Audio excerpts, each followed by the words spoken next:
Nous pensons quant à nous que tout passage en force dans cette direction comporte des risques énormes dans la balkanisation du pays. Twebwe dusanga kugerageza guhindura itegeko nshinga ku ngufu bishobora gucamo Repubulika ya Demokarasi ya Kongo ibice, balkanisation. Mu gihe amakimbirane ya politiki asigaye ashingiye ku moko, gutangiza intambara y'abenegihugu ni ikintu kiri hafi cyane. Repubulika ya Demokarasi ya Kongo igeze mu masangano y'amateka ateye ubwoba. Ibaze nawe, mu gihe uburasirazuba bw'igihugu buri gushya, abaturage baricwa umusubirizo. Imitwe yitwaje intwaro yigaruriye ibice binini muri Kinshasa, aho abanyapolitike bari gucura umugambi mu bishobora gutwika igihugu cyose kigakongoka. Ese waba uzi ko itegeko nshinga rya Kongo rigiye guhindurwa ku ngufu kugira ngo umuntu umwe agundire ubutegetsi? Uyu munsi tugiye kwinjira mu byimbitsi. Kiliziya Gatolika muri Kongo binyuze mu nama y'abepiskopi Senko yasohoye itangazo riremereye cyane. Itangazo rimeze nk'impuruza ya nyuma mbere y'uko igihugu gicikamo ibice. Ni ibiki byatumye abepiskopi bava mu masengesho bakavuga bati igihugu cyacu kiri mu kaga gakomeye? Reka dusesengure ibikubiye muri iri tangazo ryo kuwa 20 Kamena 2026, ijambo kuri ndi kandi turebe ikibyisha inyuma. Kuva tariki ya 18 kugeza ku ya 20 Kamena 2026 ikinshasa habera inama idasanzwe. Ntabwo yari inama ya politiki isanzwe, ahubwo yari inama y'abakaridinari ba arikeskopi n'abepiskopi bagize inama y'abepiskopi Gatolika muri Kongo izwi nka Senko. Iyo Senko ivuze muri Kongo, igihugu cyose gitega amatwi kuko ni rumwe mu nzego zifite imbaraga n'ijambo rikomeye kurusha na guverinoma ubwayo. Bari bateraniye hamwe rero bafite intego imwe gusa: gusuzuma uko umutekano n'imibereho ya politike bihagaze, kandi umwanzuro bagezeho uteye ubwoba. Mu magambo yabo bwite bavuga bati igihugu kiri mu kaga kadasanzwe. Reka tubanze turebe impamvu y'ubu bwoba. Abepiskopi bagaragaje ishusho y'ukuri kubabaje kw'ibiri kubera mu burasirazuba bwa Kongo. Bavuze ko igihugu kikiri mu ntambara, nubwo humvikana amasezerano menshi y'amahoro agenda asinywa ariko akaba amasigara cyicaro. Berekanye ko hashize imyaka 4 yose igice kinini cya Kivu y'amajyaruguru kigenzurwa n'umutwe wa M23, kandi ntabwo M23 iri kugenzura utwo duce gusa, ahubwo iri gushimangira ubutegetsi n'imiyoborere yayo muri za teritwari yigaruriye. Bivuze ko leta ya Kinshasa isa n'iyatakaje ububasha bwose muri kariya gace. Intambara irakomeje, abantu barapfutitsa, abandi babaye impunzi imbere mu gihugu no hanze yacyo, aho babayeho mu buzima buteye agahinda, ubuzima butari ubwa kiremwa muntu. Ariko se M23 niyo yonyine ivugwa? Oya, Senko yashyize hanze ukuri kundi gukomeye. Ingabo z'amahanga zashinze ibirindiro muri Kongo, cyane cyane mu ntara ya Ituri n'igice cy'amajyepfo ya Kivu y'amajyaruguru. Hiyongeraho imitwe itwaje intwaro itabarika, by'umwihariko umutwe w'iterabwoba wa ADF NALU ukomoka muri Uganda, ukomeje gukora jenoside yicecekeye, ukata amajosi y'inzirakarengane z'abanyekongo amagana n'amagana.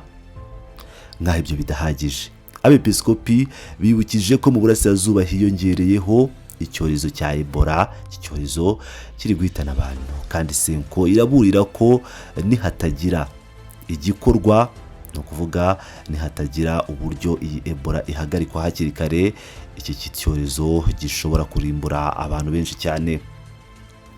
Ushobora kwibaza uti ese leta yo iri gukora iki muri ibi byose? Abepiskopi ntabwo birengagije ibyiza. Bavuze ko babona guverinoma iri kugerageza kubaka ibikorwa remezo, imihanda, amashuri, za kaminuza, ibibuga by'indege ndetse n'ibitaro mu ntara zimwe na zimwe, ariko si byo bimaze iki niba abaturage barara ubusa.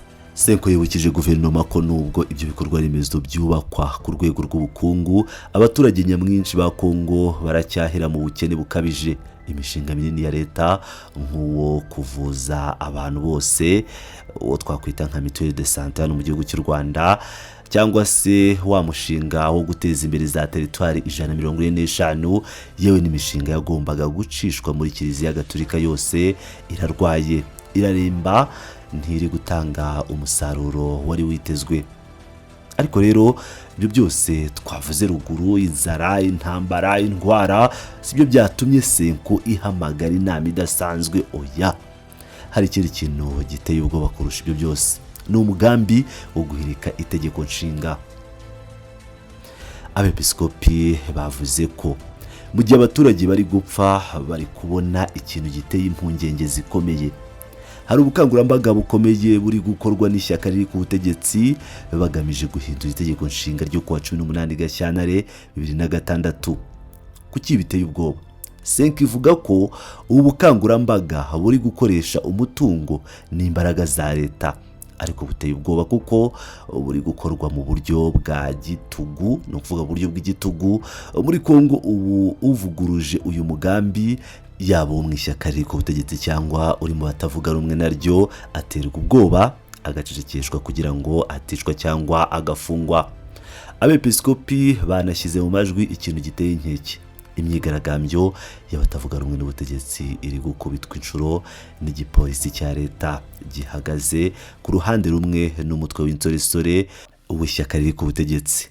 Ibi byerekana ko leta yatangiye gukoresha imitwe yitwaje intwaro y'abanyagihugu ngo ikubita abandi banyagihugu.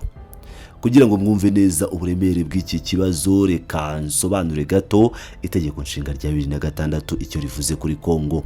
Iri tegeko ntabwo ari urupapuro rusanzwe, ni amasezerano yavuye mu maraso, yaturutse ku masezerano ya Sun City nyuma y'intambara zoretse imbaga muri Kongo. By'umwihariko ingingo ya 220 y'iri tegeko nshinga ni ntakuka. Iyi ngingo ivuga ko manda ya perezida w'igihugu idashobora kongerwa, ko imiterere ya leta idashobora guhindurwa. Senko ivuga ko guhindura iyi ngingo ari uguca igihango cya repubulika. Kandi koko abashaka guhindura itegeko nshinga ntibagihisha icyo bagamije: guhunda imwanya manda ya gatatu perezida wa repubulika uriho ubu kugira ngo agundire ubutegetsi. Senko ivuga ko gukoresha itegeko riherutse gutorwa rigena uko kamarampaka referendum ikorwa ari urwitwazo rwo gushaka kwinjira mu ngingo ya 220 ibuza kwiyongeza manda. Ibi Kiliziya Gatolika ibona nk'inzira igana kuri dictatorship n'igikorwa cyo kugira igihugu akarima k'abantu bake. Dore rero umwanzuro w'abepiskopi uteye ubwoba. Dore aho cyagika twumvise mu ntangiriro kiza. Bati turabona ko kugerageza gushyiraho iri tegeko ku ngufu bishobora gukurura ibyago bikomeye byo gucamo igihugu ibice, balkanisation.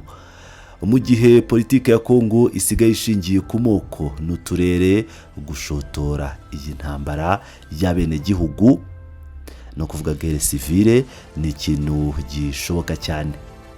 Abepiskopi bavuze bati twabanje kubisuzuma tubitekerezaho cyane, nta mpamvu nta n'ubwihutirwe bwo guhindura itegeko nshinga muri iki gihe. Icyo bagiye Kongo bakeneye uyu munsi si itegeko nshinga rishya, ahubwo ni amahoro, imibereho myiza, ubumwe ndetse no kwiyunga. Igihugu cyose cyarazambye kuva mu majyaruguru kugera mu majyepfo, kuva iburasirazuba kugera iburengerazuba. Ahantu hose n'umutekano muke, ubuzima bw'umuntu nta gaciro bukigira, urugomo mu mijyi minini rwafashe indi ntera. Insoresore zashyizwe mu mitwe yitwaje intwaro ziri gukwiza ubwoba, zikaka imisoro abaturage ku manywa y'ihangu kandi ntizibazwe ibyo zikora. Hanyuma se imyanzuro yabaye yihe nyuma y'uko gusesengura kose? Inama y'abepiskopi yasohoye amabwiriza akomeye ku byiciro bitandukanye. Icya mbere kuri perezida wa repubulika, Senko yamusabye kwibuka indahiro ye, iramusaba kubaha indahiro yagiriye imbere y'Imana n'imbere y'igihugu, kazarinda kandi akubahiriza itegeko nshinga rya 2006.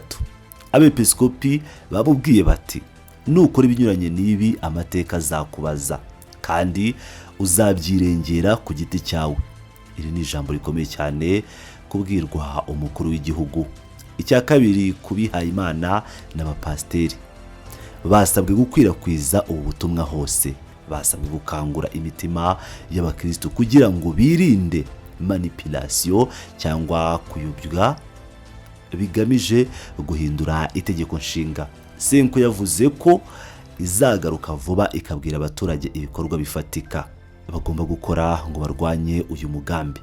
icya gatatu, ku baturage b'abanyekongo bose, abepiskopi bababwiye bati mube maso, murwanye uyu mugambi wose wo guhindura ingingo ntakuka z'itegeko nshinga mukoresheje inzira zose ziteganywa n'amategeko kandi mu mahoro.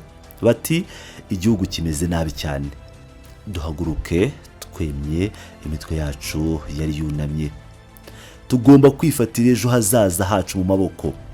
Niba tutabikoze ejo hazaza hacu hazaba hagurishijwe igihe kirekire. Mu gusoza, Senko yibukije amahanga ko igomba gukora ibishoboka byose itegeko nshinga rya Kongo rikubahirizwa hamwe n'amasezerano yose yasinywe hagamijwe amahoro. Kiliziya Gatolika muri Kongo irahamagarira abantu kureka umuco w'imbaraga bakimakaza umuco w'ibiganiro. Bemeza ko ibiganiro byonyine bishingiye ku mushinga wiswe Pacte social pour la paix et la bien vivre ensemble ari byo byonyine bishobora kugarura ubumwe bw'igihugu, hagategurwa amatora anyuze mu mucyo kandi yubahirije itegeko nshinga. Senko yasoje yibutsa icyo yavuze muri 2018. Perezida wa Repubulika atorwa mu matora rusange n'abaturage, agatorerwa manda y'imyaka 5 ishobora kongerwa inshuro imwe gusa. Bityo rero perezida wese urangije manda ya kabiri ntabwo ashobora kwiyamamariza manda ya gatatu. Ese ubutumwa bwa Kiliziya Gatolika buzakangura leta ya Kinshasa? Ese abaturage bazahaguruka bazitira abashaka guhindura itegeko nshinga nk'uko byagenze mbere, cyangwa Repubulika ya Demokarasi ya Kongo igiye kwinjira mu yindi ntambara y'abenegihugu ishobora kurangira igihugu gicitsemo ibice? Nibyo gukurikirana umunsi ku wundi. Urakoze gukurikirana ubusesenguzi. Niba wifuza gukomeza kumenya ukuri ku byinshi inyuma y'amakuru muri kano karere k'ibiyaga bigari, kora subscribe ukande inzogera, usangize video n'abandi, kandi utubwire igitekerezo cyawe muri comments aho hasi. Ese wowe urabona iherezo rya politiki ya Kongo rizabiri? Turabashimiye.